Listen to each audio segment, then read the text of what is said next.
الحمد لله الذي أنزل على عبده الكتاب ولم يجعل له عوجا قيما لينذر بأسا شديدا من لدنه ويبشر المؤمنين الذين يعملون الصالحات أن لهم أجرا حسنا ماكثين فيه أبدا وينزل الذين قالوا اتخذ الله ولدا.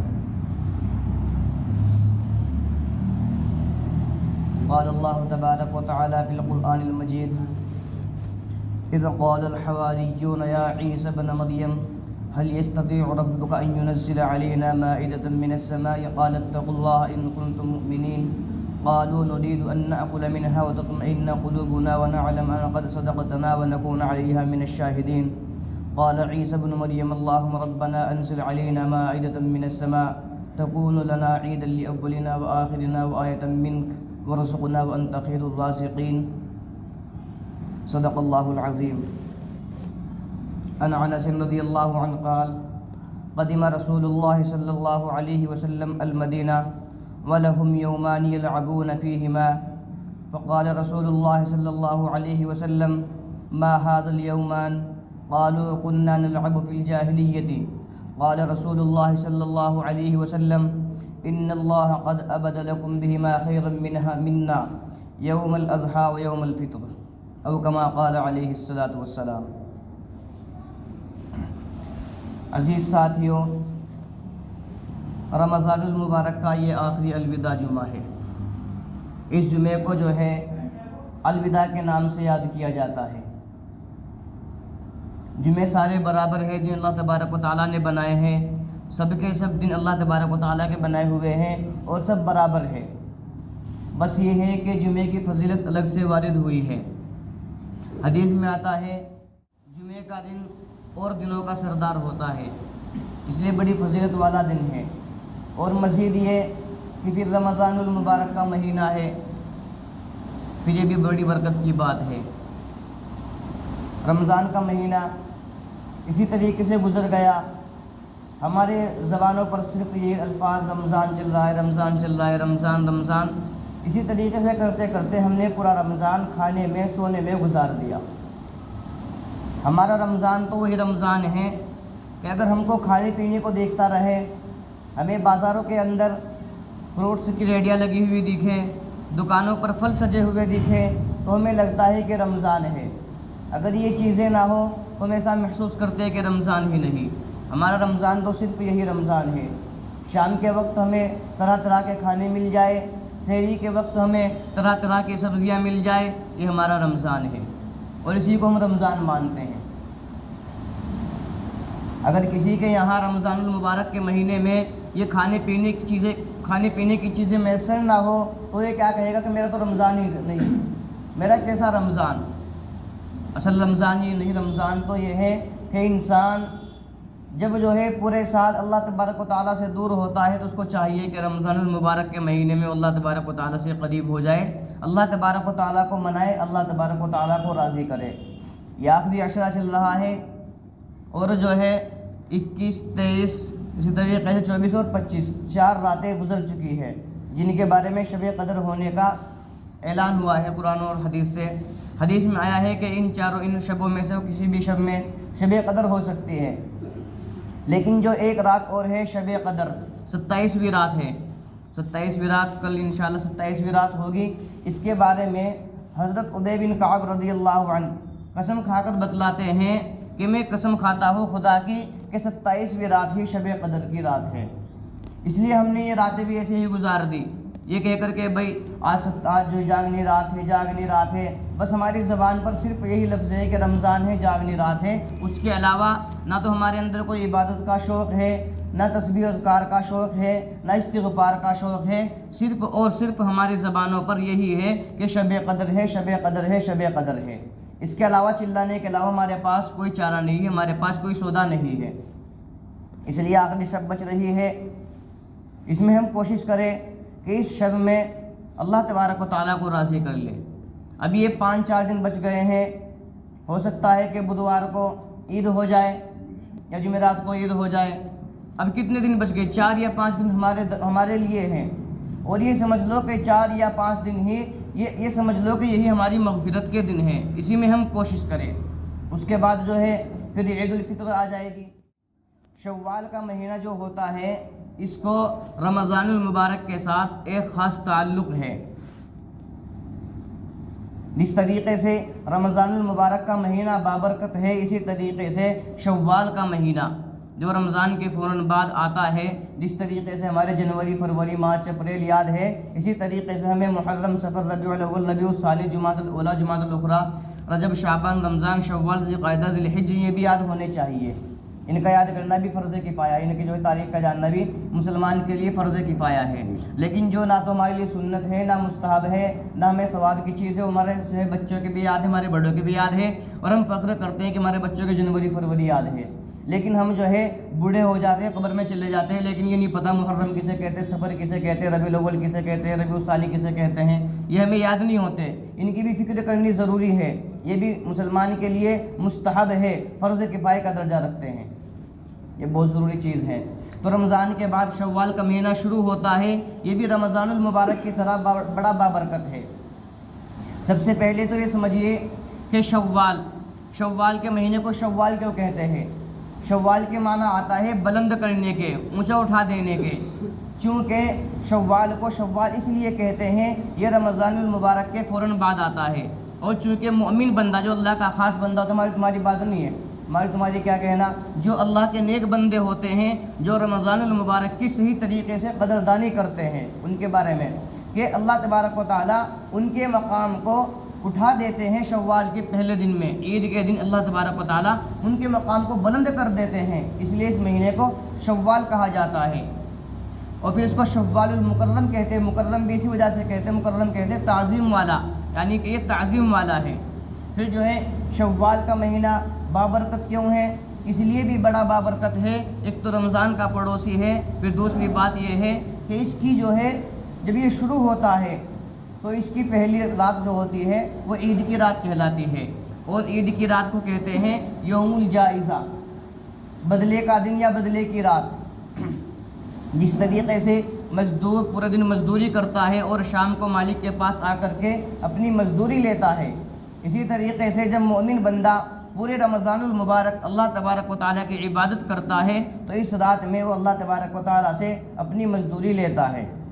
لیکن افسوس کی بات یہ ہے کہ آج ہمارے جو ماحول میں ہے یہ ہے کہ ہم یوم الجائزہ کو اللہ تبارک و تعالیٰ کے پاس مزدور لے لینے کے بجائے ہم بازاروں کی زیب و زینت بنتے ہیں، ہم جو ہے بازاروں میں نظر آتے ہیں، ہماری مائیں، ہماری بہنیں، ہم خود بازاروں میں نظر آتے ہیں۔ یہ بڑی افسوس کی بات ہے۔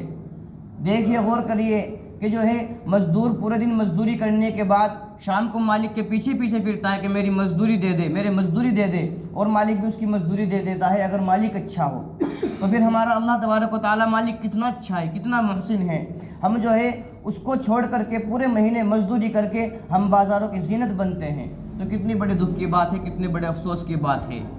یہ اللہ تبارک و تعالیٰ کی کتنی بڑی نافرمانی ہم کرتے ہیں کہ ہمیں چاہیے کہ اس رات میں ہم اللہ تبارک و تعالیٰ کے دربار میں آ کر کے ہم جو ہے اپنی مزدوری لیں، اپنی تنخواہ لیں، لیکن ہم جو ہے اپنی مزدوری لینے کے بجائے، اپنی تنخواہ لینے کے بجائے بازاروں کی زینت بنتے ہیں۔ اس لیے خدا کا ایسا نہ کرے، خدا کے واسطے اگر ہمیں کچھ سامان خریدنا ہے، ہمیں بچوں کے کپڑے خریدنے ہیں، ہمیں اپنے گھر میں کچھ پکانے کے لیے سامان خریدنا ہے، تو ابھی جو ہے شنیوار ہے، اتوار ہے، سوموار ہے، منگل ہے، 4 دن ہیں، یہ ہم خرید سکتے ہیں، لیکن ہمارے دلوں میں جو ہے نا، ہمارے دماغوں میں یہ بات بنی ہوئی ہے کہ نہیں بس اسی رات میں جا کر کے خریدیں گے، اسی رات میں ہم بازاروں کی رونق بنیں گے۔ تو اس لیے آپ حضرات سے گزارش ہے، درخواست ہے کہ خدا کے واسطے ایسا نہ کیا کرے، بلکہ اس رات میں اپنی مسجدوں کو آباد کیا کرے، اس رات میں اللہ تبارک و تعالیٰ سے اپنی مزدوری لینے کی کوشش کیا کرو۔ تو بڑی بابرکت رات ہے، یہ بڑا بابرکت جو ہے دن ہے، عید کا دن۔ پھر جو ہے اس کی جو ہے ماہ شوال کی فضیلت زیادہ ہونے کی اور وجہ کیا ہے؟ یہ ہے کہ رمضان کا پڑوسی ہے، اور پڑوسی پر پڑوسی کا جو ہے اثر پڑتا ہے، پڑوسی پر پڑوسی کا اثر ضرور پڑتا ہے۔ اسی وجہ سے شوال المکرم کے 6 روزے آپ نے سنا ہوگا، 6 روزے رکھے جاتے ہیں شوال المکرم کے مہینے میں۔ تو ان 6 روزوں کی اہمیت یہ ہے کہ اگر کوئی انسان ان 6 روزوں کو رکھ لیتا ہے تو وہ ایسا ہے جیسا کہ اس نے پورے سال اللہ تبارک و تعالیٰ کے لیے روزے رکھے ہو۔ علماء نے فرمایا کہ شوال المکرم کے 6 روزے اس طریقے سے ہے جس طریقے سے فرض نماز کے بعد سنت اور نفل کا پڑھنا، ایسا تعلق ہے۔ اور پھر جو ہے ایک وجہ رمضان المبارک شوال المکرم کے مہینے کی باعظمت اور باعزت ہونے کی وجہ یہ بھی ہے کہ اسی مہینے سے اسلام کا اہم فریضہ حج کا مہینہ بھی شروع ہوتا ہے۔ جو اللہ تبارک و تعالیٰ نے مسلمان پر حج فرض کیا ہے یہ بھی شوال المکرم سے شروع ہو جاتا ہے۔ یہ بھی بہت بڑی اہمیت کی بات ہے، شوال المکرم میں ہی حج کا مہینہ شروع ہو جاتا ہے۔ اور پھر جو ہے ایک فضیلت کی بات یہ ہے کہ رمضان المکرم کے ختم ہونے کے بعد عید کے دن عید کی برکت کی وجہ سے اللہ تبارک و تعالیٰ نے بندوں پر صدقہ فطر جو ہے واجب کیا ہے۔ یہ بھی بڑی نعمت کی بات ہے، چونکہ انسان جب رمضان المبارک کا مہینہ گزار دیتا ہے اور شوال کا مہینہ رمضان کے اختتام پر آتا ہے، روزوں کی پابندیاں ختم ہو جاتی ہیں، اور پھر ہمیں جو ہے ہم جیسے گناہ گاروں کو، ہم جیسی ناقدروں کو رمضان المبارک کا مہینہ مل جانا، رمضان کی دوسری عبادتوں کا مل جانا، اسی طریقے سے نفلوں کا مل جانا، یہ اللہ تبارک و تعالیٰ کا احسان ہے۔ تو اللہ تبارک و تعالیٰ نے اس احسان کے بدلے میں ہم پر جو ہے صدقہ فطر واجب کیا ہے۔ صدقہ فطر واجب ہونے کی جو ہے بہت ساری حکمتیں ہیں، بہت ساری فضیلتیں ہیں۔ حدیث میں آتا ہے کہ نبی کریم صلی اللہ علیہ وسلم نے صدقہ فطر واجب کیا ہے کن کن لوگوں پر، وہ چاہے تو مرد ہو، چاہے عورت ہو، چھوٹا ہو یا بڑا ہو، آزاد ہو یا غلام ہو۔ اس میں جو ہے یہ قید نہیں ہے کہ صدقہ فطر ہونے کے لیے آدمی کا بالغ ہی ہونا ضروری ہے، عاقل ہی ہونا ضروری ہے، آزاد ہی ہونا ضروری ہے، بلکہ جو ہے انسان اگر مرد ہے تب بھی اس کے اوپر صدقہ فطر واجب ہے، اگر وہ عورت ہے تب بھی اس کے اوپر صدقہ فطر واجب ہے، اگر جو ہے غلام ہے تب بھی اس کے اوپر صدقہ فطر واجب ہے، اگر وہ آزاد ہے تب بھی اس کے اوپر صدقہ فطر واجب ہے۔ اور ایک حدیث میں آتا ہے کہ اللہ تبارک و تعالیٰ نے صدقہ فطر اس لیے واجب کیا ہے طہرۃ للصائم، یہ جو ہے روزے داروں کو پاک کرنے کے لیے ہے۔ اور اسی طریقے سے فرمایا وطعمۃ للمساکین، اور یہ مساکین کے لیے کھانا ہے۔ پھر فرمایا من اداہا قبل الصلاۃ، کہ جس نے عید کی نماز سے پہلے اس کو ادا کر دیا فہی زکوٰۃ مقبولۃ، پس یہ ایک جو ہے مقبول صدقہ ہے۔ ومن اداہا بعد الصلاۃ، اور جس نے اس کو نماز کے بعد ادا کیا فہی صدقۃ من الصدقات، بس یہ ایک صدقہ میں سے صدقہ ہے۔ یعنی کہ اس حدیث سے معلوم ہوتا ہے کہ صدقہ فطر عید کی نماز سے پہلے ہی ادا کرنا ضروری ہے، افضل اور بہتر ہے۔ ضروری تو نہیں، افضل اور بہتر ہے۔ اگر جو ہے نماز کے بعد بھی ادا کریں گے دیں گے تو ادا تو ہو جائے گا، لیکن کیا فرمایا فہی صدقۃ من الصدقات، اگر نماز کے بعد ادا کریں گے تو یہ ایک صدقہ ہے جس طریقے سے عام صدقے ہوتے ہیں۔ اور فرمایا ومن اداہا قبل الصلاۃ، اور اگر کسی نے نماز سے پہلے ادا کر دیا فہی زکوٰۃ مقبولۃ، بس یہ مقبول صدقہ ہے۔ تو اس لیے ہمیں چاہیے کہ ہم صدقہ فطر جو ہے نماز سے پہلے ادا کرنے کی کوشش کریں، اور جو ہے پھر اس کے لیے بہتر یہ بھی ہے کہ ہم جو ہے عید سے پہلے اس کو ادا کر دیں، چونکہ کیا ہوتا ہے کہ ہم جو اگر ہم اس کو اب ادا کر دیں گے، آج کل میں ادا کر دیں گے، کسی جو ہے ضرورت مند کو دے دیں گے، تو اس سے فائدہ یہ ہوگا کہ وہ بیچارہ وہ غریب بھی اپنے عید کے لیے کچھ جو ہے کپڑے، اپنے بچوں کے لیے کچھ سامان وغیرہ خرید کر لے آئے گا، اس لیے بھی جو ہے بہتر ہے۔ اسی طریقے سے جو صدقہ فطر واجب ہوتا ہے، صدقہ فطر ہر اس شخص پر واجب ہوتا ہے جس کے پاس اتنا مال ہو جس پر زکوٰۃ فرض ہوتی ہے، یعنی کہ 52.5 تولہ چاندی، یا اس کے بقدر اس کی مقدار، اس کی قیمت کے برابر کیا ہو، اس کے پاس روپیہ پیسہ ہو، یا 52.5 تولہ سونا ہو، یا جو ہے اسی طریقے سے ہمارے پاس کوئی ضرورت کے علاوہ سامان ہے، ہمارے گھروں میں بستریں ہیں، مان لو بسترے کتنے، اللہ کے نبی نے فرمایا کہ بسترے تو 2 ہیں، ایک بیوی کے لیے ہے، 3 ہے، ایک بیوی کے لیے، ایک شوہر کے لیے اور ایک مہمان کے لیے، اس کے علاوہ شیطان کے لیے ہے۔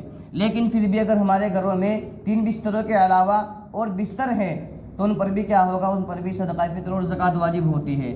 اسی طریقے سے صدقہ فطر کے لیے جس طریقے سے صدقہ جو ہے زکوٰۃ ہوتی ہے، اس کے لیے کیا ہوتا ہے، اس کے لیے عاقل بالغ ہونا ضروری ہے، لیکن صدقہ فطر کے لیے عاقل بالغ ہونا ضروری نہیں ہے۔ اور پھر جو ہے جو ہمارے نابالغ بچے ہیں ان کا صدقہ فطر ان کے باپ پر ہوتا ہے، اور جو بالغ بچے ہوتے ہیں ان کا صدقہ فطر ان کے باپ پر نہیں ہوتا بلکہ ان کو خود ہی ادا کرنا ہوتا ہے۔ اسی طریقے سے بیوی کی طرف سے بھی صدقہ فطر شوہر کو ادا کرنا ضروری نہیں ہے، واجب نہیں ہے۔ اگر اس کی اجازت کے بغیر یا اجازت لے کر کے ادا کر دے تو ادا ہو جائے گا، لیکن جو ہے واجب نہیں ہے۔ اسی طریقے سے ہم جو ہے اپنے والدین کی طرف سے، اپنے رشتہ داروں کی طرف سے، کسی کی بھی طرف سے ہمیں صدقہ فطر ادا کرنا کیا نہیں، واجب نہیں ہے۔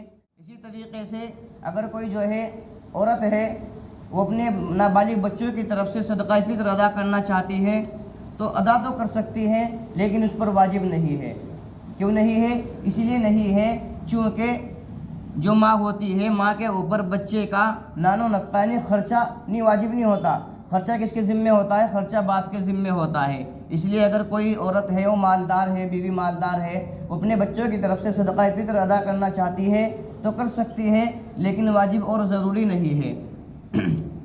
اسی طریقے سے ایک مسئلہ یہ ہے کہ اگر کوئی شخص غریب ہے لیکن اس کا باپ کیا ہے؟ مالدار ہے۔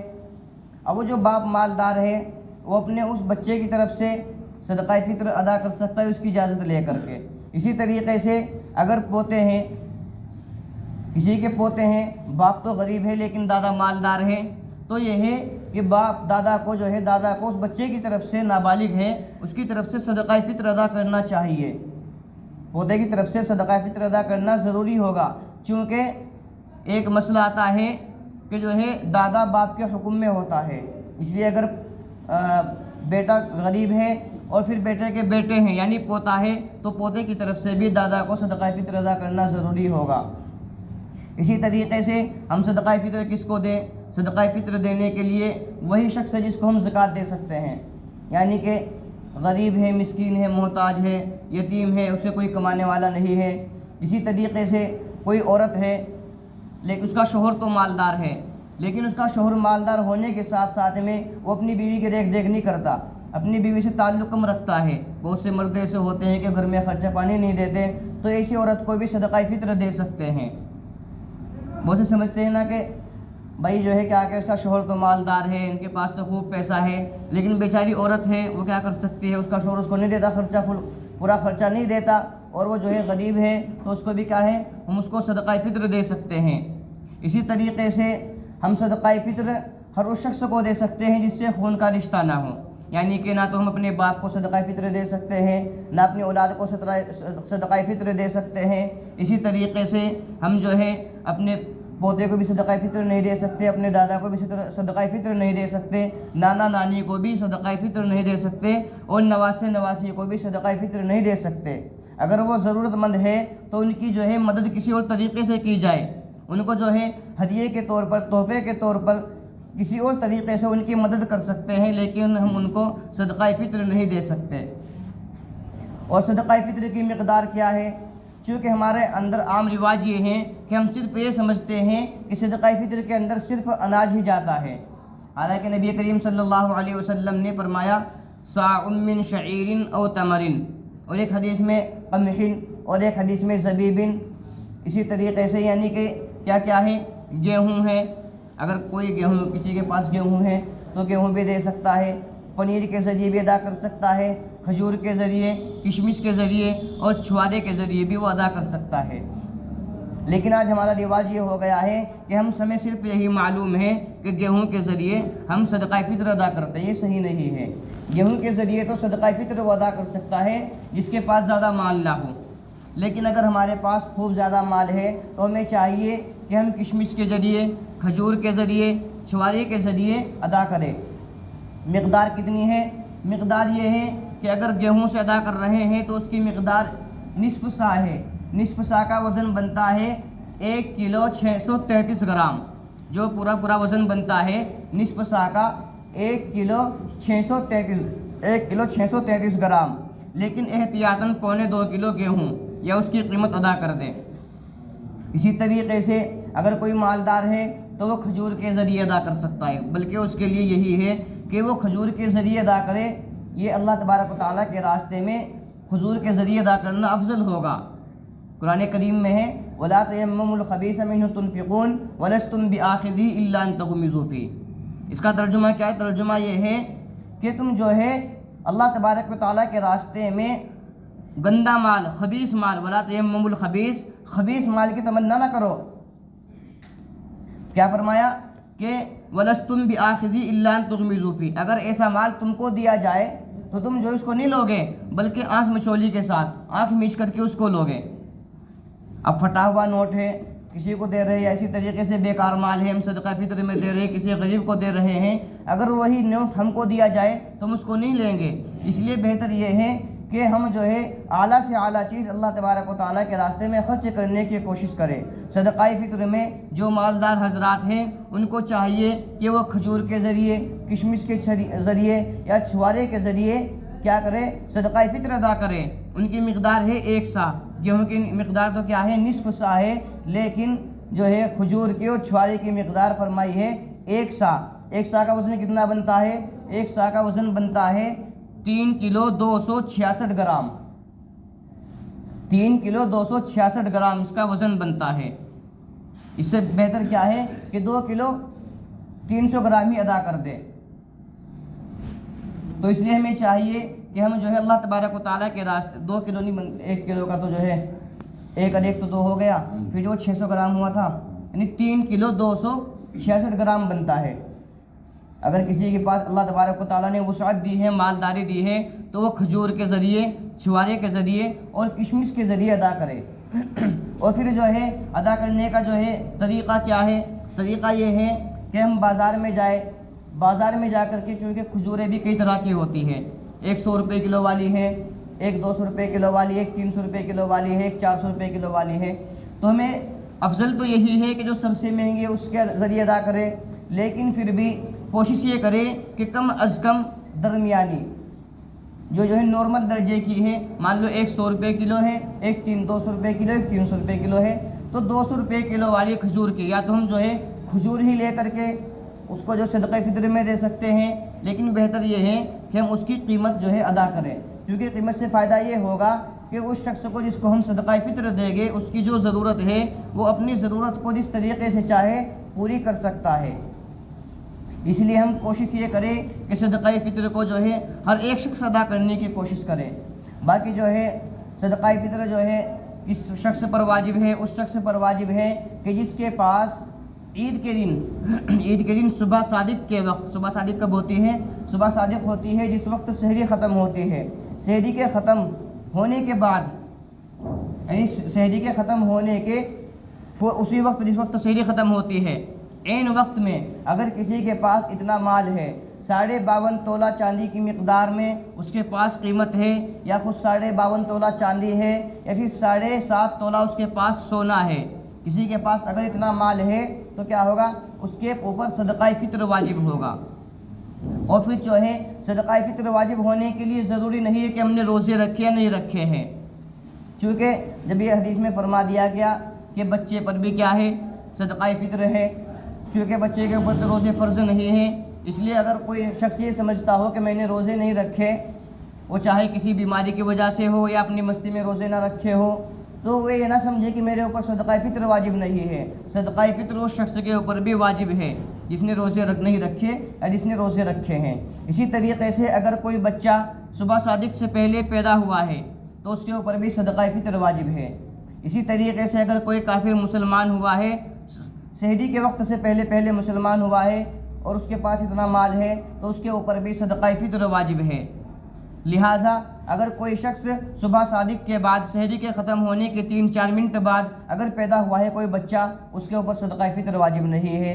اسی طریقے سے اگر کوئی شخص صبح صادق کے بعد اذان کے وقت، فجر کے اذان کے وقت مالدار ہوا ہے، اس کے پاس کہیں سے اتنا مال آ گیا کہ وہ صاحب نصاب ہو گیا، تو اس پر بھی صدقہ فطر واجب نہیں ہے، لیکن اگر ادا کر دے تو بہتر ہے، چونکہ یہ جو ہے کیا ہے کہ اللہ کے نبی صلی اللہ علیہ وسلم نے فرمایا کہ صدقہ فطر ادا کرنے سے، میں نے آپ کے سامنے ایک حدیث پڑھی تھی کہ صدقہ فطر ادا کرنے سے جو روزوں کے اندر غلطیاں ہو جاتی ہیں، انسان روزوں کے اندر جو ہے ہم آپس میں بات چیت کرتے ہوئے فحش کلامی کر دیتے ہیں، گندی بات بول دیتے ہیں، تو کیا ہے وہ اس کے لیے اس کو صاف کرنے والی ہے، بلکہ ایک حدیث کے اندر آیا ہے کہ صدقہ فطر رمضان کے روزوں کے لیے اس طریقے سے جس طریقے سے نماز کے لیے سجدہ سہو، اگر انسان نماز کے اندر کسی طرح کی کوئی غلطی کوتاہی کر دیتا ہے تو سجدہ سہو کرنے سے وہ غلطی زائل ہو جاتی ہے، وہ غلطی ختم ہو جاتی ہے۔ تو اسی طریقے سے اگر ہم نے رمضان المبارک کے مہینے میں اپنی زبان سے کوئی غلطی کر دی، ہم نے کوئی گناہ کر دیا،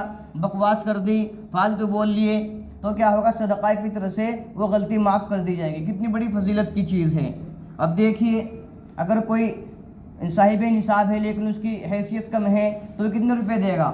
ہر کے 50 روپے صدقہ فطر کے ادا کرے گا ایک شخص کے، وہ تو 50 روپے دینے سے کیا ہو رہا کہ پورے رمضان المبارک میں جو اس سے غلطیاں ہو گئی ہے، غلطی کوتاہی ہو گئی ہے، تمام غلطی کوتاہیوں کو معاف کر رہا ہے صدقہ فطر۔ اگر کوئی زیادہ مالدار ہے، وہ کھجور کی مقدار کے موافق دے رہا ہے تو یہ کتنا ہوگا؟ 250 روپے، 200 روپے۔ تو دیکھیں ان 250-200 روپے میں پورے رمضان المبارک میں جو اس نے رمضان کے اندر روزوں کی حالت میں غلطی کوتاہی کی ہے، ان تمام کو معاف کرنے والی چیز ہے۔ اس لیے ہم کوشش کریں کہ صدقہ فطر جو ہے ہر آدمی ادا کرنے کی کوشش کرے۔ اگر کوئی غریب ہے، ایک حدیث اور ہے، بیان کر دیتا ہوں پھر وقت کم ہے، کہ حدیث میں آیا ہے کہ اگر کوئی شخص مالدار ہے اور وہ صدقہ فطر ادا کر رہا ہے، وہ تو اس کے لیے پاکیزگی کا ذریعہ بنے گا، اس کو پاک کرے گا، اس کے مال کو پاک کرے گا۔ لیکن اگر کوئی شخص غریب ہونے کے باوجود بھی صدقہ فطر ادا کر رہا ہے تو اللہ تبارک و تعالیٰ اس صدقہ فطر ادا کرنے کی برکت سے اس کو مزید اور زیادہ مال دیں گے۔ اس لیے کوشش کرے کہ ہر چھوٹا بڑا ادا کرنے کی کوشش کرے، ہم دینے والے بنے، لینے والے نہ بنے، ہمارا ہاتھ ایسے ہو ایسے نہ ہو، یہی بہتر ہے۔ اللہ تبارک و تعالیٰ عمل کی توفیق عطا فرمائے۔ وآخر دعوانا الحمد للہ رب العالمین۔